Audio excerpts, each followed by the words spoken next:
napakamali sa isang lalaki na yung asawa niya, pati yung kanyang anak ay sinasaktan niya.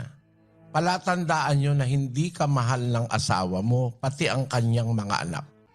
Masamang ugali ng isang lalaki yon, mga kababayan, mga kapatid.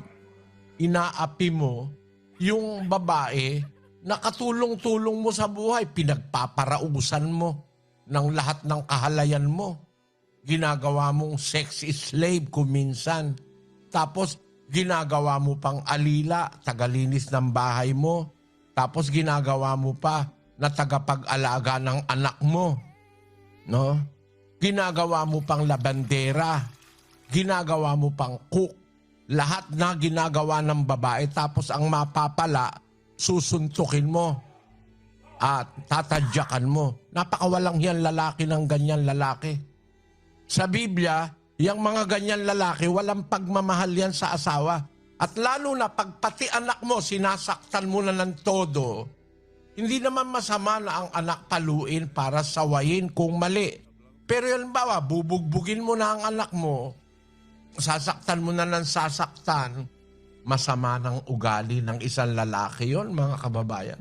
Siguro, ang lahat ng matitinong tao kukomporme sa akin. Lahat ng taong matitino, hindi mo sasaktan ng iyong sarili. Ang asawa mo parang sarili mo ng katawan yan eh. Kaya bawal yan na saktan.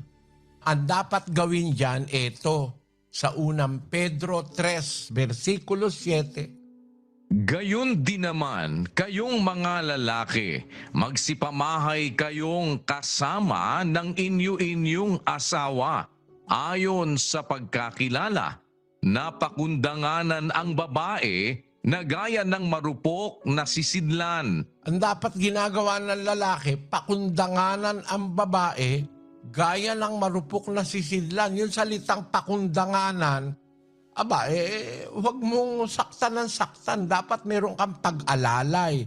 May pakundangan ka. Ang sabi sa English, giving honor unto the wife as the weaker vessel. Marupok yan babae. Miski sa pangangatawan, marupok yan eh. Para suntukin mo yan. Lalo na pati anak, sinasaktan. Basahin natin ang unang Timoteo 5:8. Datapwat kung ang sino man ay hindi nagkakandili sa mga sariling kanya, lalong-lalo na sa kanyang sariling sangbahayan, ay tumanggi siya sa pananampalataya at lalong masama kaysa hindi sumasampalataya. Masamang tao pala yung hindi nagkakandili sa kanyang sarili, sa anak, sa kanyang sambahayan, sa asawa. Masamang tao pala yung ganyan.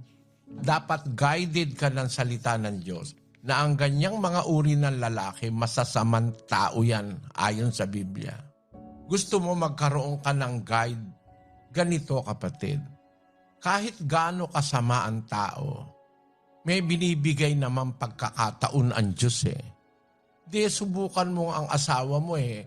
Yayain mong makinig ng aral, magbasa ng Biblia, dagdagan mo ang pagtitiis, ang panunuyo sa asawa mo para mabuksan ang kanyang isip. Malay mo, kapatid, pag narinig niya ang aral ng Diyos, magbago siya.